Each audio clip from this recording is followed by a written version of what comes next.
Well, if you're allergic to strong female leads, this movie's not for you. What's up, and welcome back. I'm John Stark from ActingMovieGuy.com, your favorite blind film critic, and this is From the World of John Wick, Ballerina. The world's most unnecessary title I think we've ever had. Click like and subscribe because I'm going to dive into this movie. It's currently playing in theaters. It has audio description and all that good stuff. I'm trying to develop a cult following here on my channel. I don't have a patron,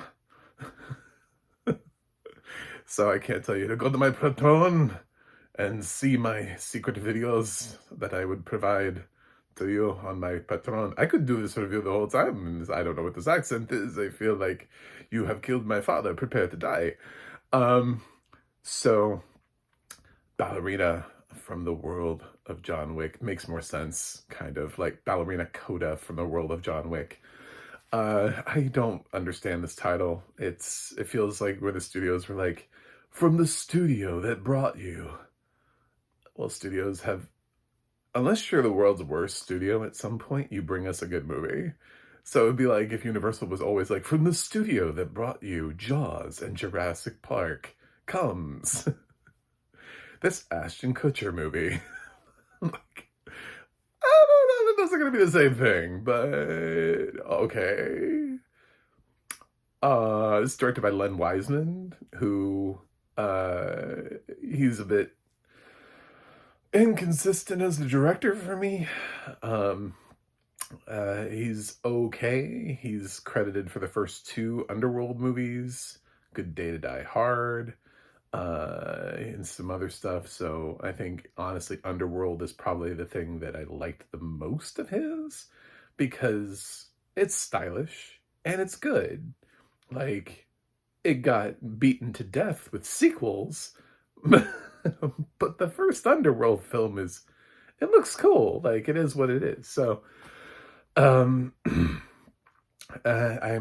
not 100% sure he's the right person for like a gun fu style movie, but after seeing this, sure. But then again, Chad Stahelski also was heavily involved in the production of this film, including some reported reshoots, which they're always trying to spin as not really reshoots, but additional scenes, because they increased the funding so they were able to do more action sequences and pad it with more punch, kick, repeat.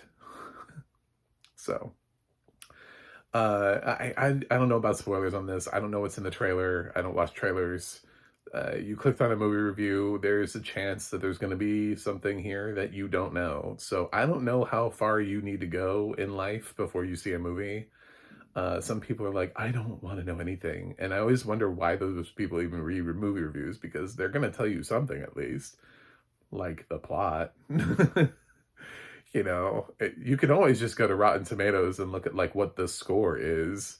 And if you want to get like the general vibe on whether or not people think it's good, without getting like real information on the film, don't click on the title. You know what I'm saying? Just see the score. You're here for a reason. You must want to know what I specifically think about the movie. I think I want to say is a couple of years back when John Wick Chapter 4 came out, and I sort of do my year-end lists, and I'm like, oh, these are the best things I saw in the year. These are the most awesomest things. While John Wick Chapter 4 didn't make like my top movies of the year list, it did make my best audio description track list, which Ballerina has a really strong chance of making. I thought this was a fantastic audio description track. There's a lot to describe here. Like the action is relentless, much like Chapter 4. And I felt like, unlike some other films that came out against John Wick that had like almost no dialogue, at least John Wick had some dialogue, so it was balancing. So the audio description team did have to work around a couple of things. Ballerina also has that. Ballerina has some dialogue. It's not just like a silent action movie like the John Woo film that we had with what is it, Silent Night, not that long ago. Yeah, it's not that. So there's stuff that you actually have to work around here, and but a lot of it is action. And if it's not translated appropriately, then I don't get to like the movie. Uh, People are like, is it as good as the other John Wicks? And I'm like, I think so, actually. For me, one and four are the best, and then two and three are in the middle. Like I enjoy them. I don't know why Ballerina can't be like within the two and three range, you know. So at least three. Not saying that Parabellum's the worst. I actually like the whole franchise. The whole franchise is like an A, like B plus on up. Like, and so is Ballerina. The one thing that's not is The Continental, which I did not like as a series, and it didn't even feel like it was from the world of John Wick. That series felt like wholly different and explored Winston's history with I so disappointed in that show. Which actually kind of made me a little worried about Ballerina because I was like, well, I don't think this franchise can exist without John Wick, and this film doesn't think it could exist without John Wick either because he's here. So if you have longed for the return of Keanu, if you were worried that after chapter 4 that you would never get to see him play John Wick again, well, he's here because they're not going to totally let Ana de Armas off the leash here and just let her have her own film. She's got to have a film that's supported by John Wick in some nature. So he does pop up. It's not, I mean, he's not like a co-lead, but he is in the film. So, spoiler, I guess, but also I did mention him in the cast list up above, and I think most people know that he's in the film. I think he is in the trailer. Because that's the whole point, right? You put him in here because you think people won't come, and then if they're like, oh my God, he's in here? He's in here, he makes an appearance? Yeah, he makes an appearance. As do a bunch of the people from his franchise, including Ian McShane, Angelica Houston, and yes, Lance Reddick in his final role, because this movie was shot so long ago, he was able to shoot it. That's how old this movie is. Man, this dude had a lot of stuff in the can, you know? So what do I say about Ballerina? Okay, so action wise, fantastic. Like the action sequences are crazy. It reminded me a lot of she ends up having to Eve. Her whole thing is that at the beginning we see her as a child, and no, her dog didn't die. Her dad died.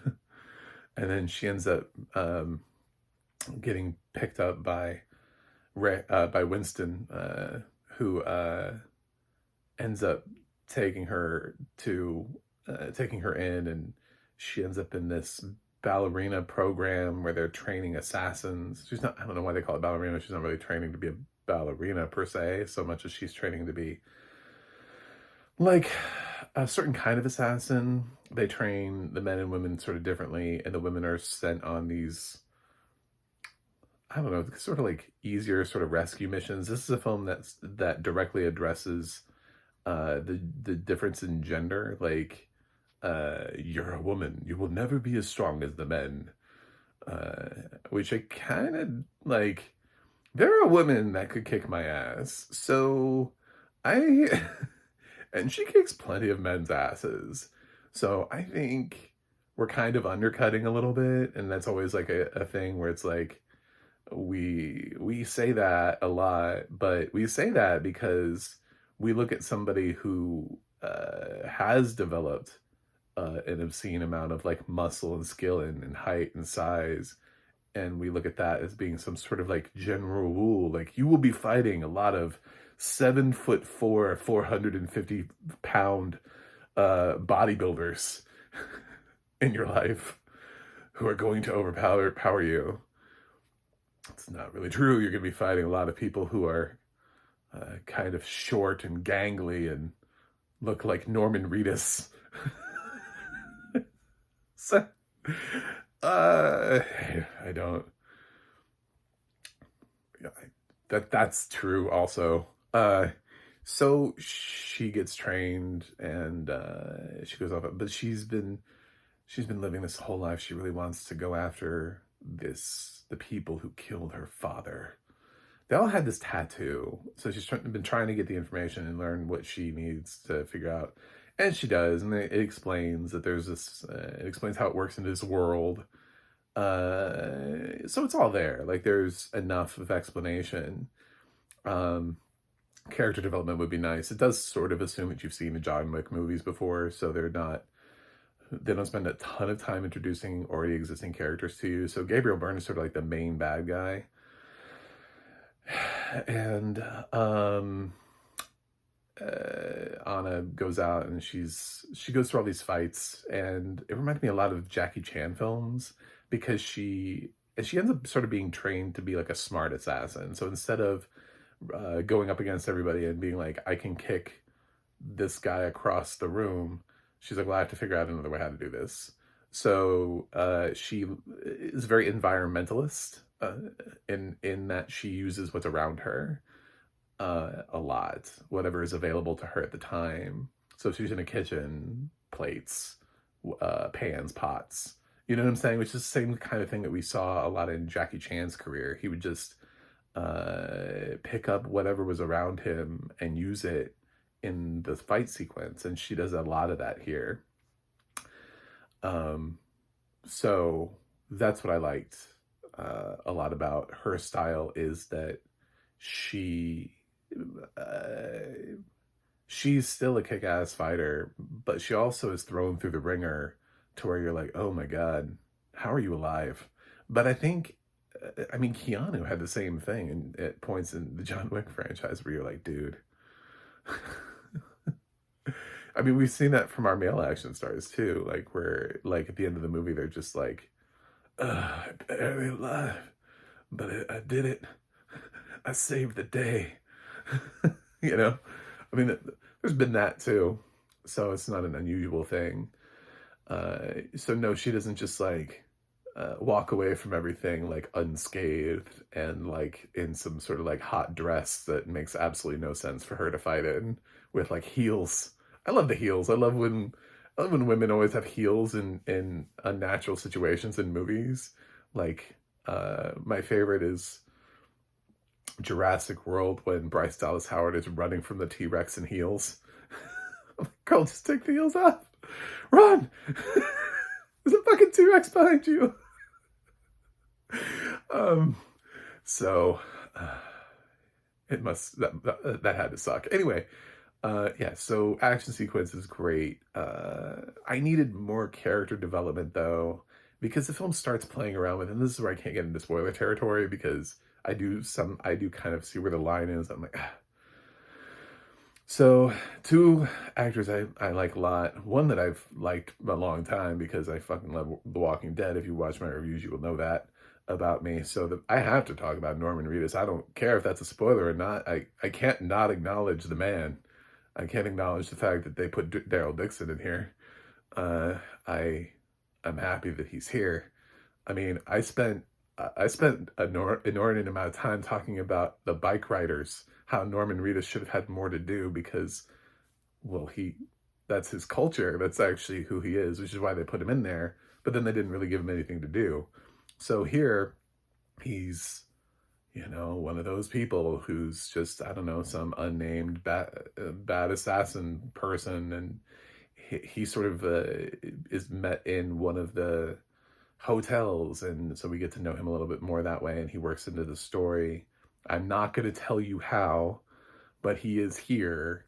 And I thought tangentially, what I thought they were doing with his character was trying to add more so that when we do a Ballerina 2, there are more characters that represent Ana de Armas's world, because ultimately John Wick had a load of characters that supported his own world. And Ana doesn't really have that yet. We haven't built that for her.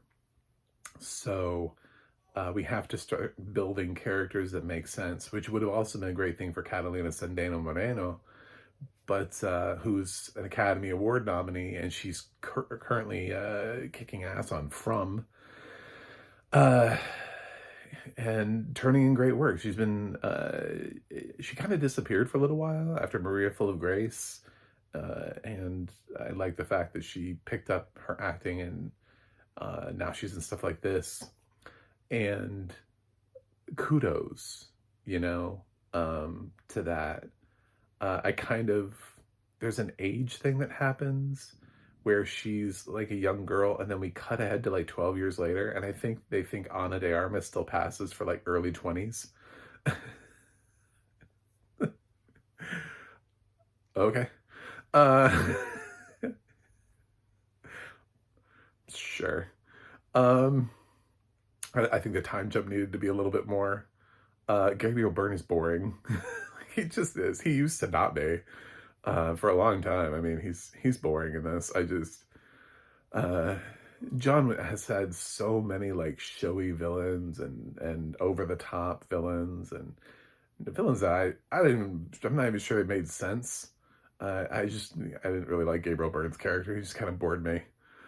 He is kind of the main villain, but also it just kind of reminded you of where his career used to be, where he used to come from, the kinds of things he used to do, and it makes you want to watch his old movies. It doesn't make you want to watch like Gabriel Byrne now. Like I was so unenthused by his presence. I wanted them to do more with Catalina Sandano Moreno. It feels like just as we start talking about her, like the movie decides no. It's just such a mistake. So I think you're gonna like this. I think people are liking this. In general, everybody seemed to like it. It's over 2 hours, but the only reason I noticed that is when you go to the theaters, you have all that fucking shit that's in front of you. So that's the only thing, is the difference between sitting at home and sitting in theaters is the runtime. So because your start time, you have like commercials and ads. I don't know why we have commercials now, but we have commercials, and then we have trailers. So any runtime is exponentially added. You have to add at least 15 minutes, if not 20 or more. I've seen some where it's like, oh my God, how long am I going to be here? Go to a Disney movie where they put a Pixar short in front of it. I remember seeing Coco in theaters, and I was there for like 3 hours. So, yeah, so that's the thing, is by the time you go into the movie, you're already just sort of exhausted from the unnecessary barrage of bullshit in front of the movie. But the audio description, why didn't I mention it more? I always have a problem with my theaters, with my, and I don't know why. The thing is, the movies that you go to the theaters for are usually the action movies. Actually, the one that I was able to understand was Bring Her Back, because it wasn't like loud all the time. But Ballerina is a loud action movie, and I have the kind of headsets that get defeated really easily by that. And also, honestly, the Bluetooth isn't very strong. I haven't quite figured out where I should be sitting in a movie theater in order for the thing to pick. So sometimes it clicks and it drops out, and also sometimes the scene is just too loud and I lose the audio description for a little bit. I got a lot of it though, because it wasn't impossible. Like there were some things where they didn't overuse a lot of I don't know, like obnoxiously loud rock songs to fill out sequences and stuff like that. So it's just a lot of explosions and fighting and the sound design, and so I heard it was there. I kind of want to see it again more, but I think yeah, I'm gonna watch this again. Just like I've seen all the John Wick movies at least once. I mean, at least twice. Varying times with each one, obviously, because they keep releasing sequels. I've seen John Wick 1 the most, but it's funny to think all of this happened because somebody killed his dog. It's like the most important dog in cinematic history. Yeah, I think you should watch Ballerina, Ana de Armas. I'm not even that big of a fan of Ana de Armas as an actress. Like, I don't consistently love her and everything. She doesn't always blow me away. I've seen people who are like, oh my God, she's amazing. And I kind of remember some of her earlier performances. She's a little bit like Penelope Cruz when she was starting to do English language work. It wasn't quite connecting for me. She had like War Dogs. I thought she was just okay. I mean, I wasn't like, this is a star of tomorrow. You know, she's gonna make something of herself one day. But it wasn't really until she fully committed to the audacity that was Blonde that I was like, okay, girl, you can act. All right, you win. I can't believe you just did that to yourself, but you win. You have proven something to the world. And she got her Oscar nomination from an NC-17 rated movie, which I don't think enough people talk about, by the way. That's hard to do. Nobody liked the movie, and it was NC-17, and she still got the Oscar nomination. That's fantastic. Anyway, Ballerina, should you see it? Probably, yes. I'm going to go with yes, especially if you like the John Wick films. And no, I'm admitting I don't like all of John Wick. I did not like The Continental. I think I still have a review of The Continental on my YouTube page. So check it out. I'm going to give Ballerina B+. There's some story stuff that I would have developed out a little bit more, that I would have worked, that I would have liked to pull at a little bit more. And I think that would have ultimately made it a better movie. And that's kind of the big thing for me is, yeah, you came in with the action. Yes, that's what people are loving, but also at the same time, you can do both. Some films do. They have great character development, and we have characters that we want to see come back in a sequel other than just Eve when you do that. You know what I'm saying? Like, that's one of the great things about Tom Cruise's Mission Impossible franchise is that he's actually created side characters that are engaging to watch when they return for movies. Like I'm as invested in the future of like Benji as I am in Ethan. So you can do it. It's possible. And no, you don't get just to default and wave a flag because you inherited like half the characters from the John Wick universe either. So, yeah. Anyway, thanks for watching. Thanks for subscribing. And I will see you guys on the other side.